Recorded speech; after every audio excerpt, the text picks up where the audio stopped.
Guarda, ho questa passione fin da piccolissimo. Mi ricordo che alle elementari già facevo le mie cassettine prese, assemblate da vari dischi, cose che ascoltavo anche alla radio, poi registravo live dalla radio e formavo queste compilation che poi portavo ai compleanni. Bello. Rompevo già le palle Quanti da... anni, quanti anni avevi quando Ma hai guarda, iniziato a sperimentare con la musica? quarta, quinta elementare, penso già facevo Bellissimo. queste cassettine.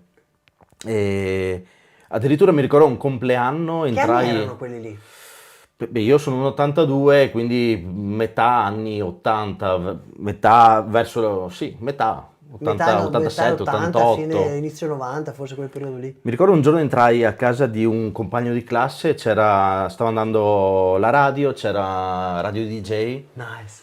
Io pensai, wow, bello, da grande voglio fare il DJ. Che Nice. però era il DJ radiofonico, ero troppo piccolo per conoscere che poi anche lì, appunto, siamo a metà anni 80, poco più, anche il lavoro del DJ non era come oggi, Sì. era un lavoro molto di nicchia, non si sapeva bene, cioè quasi anche visto male, no? Sì. Se non altro dei genitori. E comunque per me ero veramente tanto troppo piccolo da conoscere la realtà club, la realtà underground, quindi per me il DJ era il DJ radiofonico.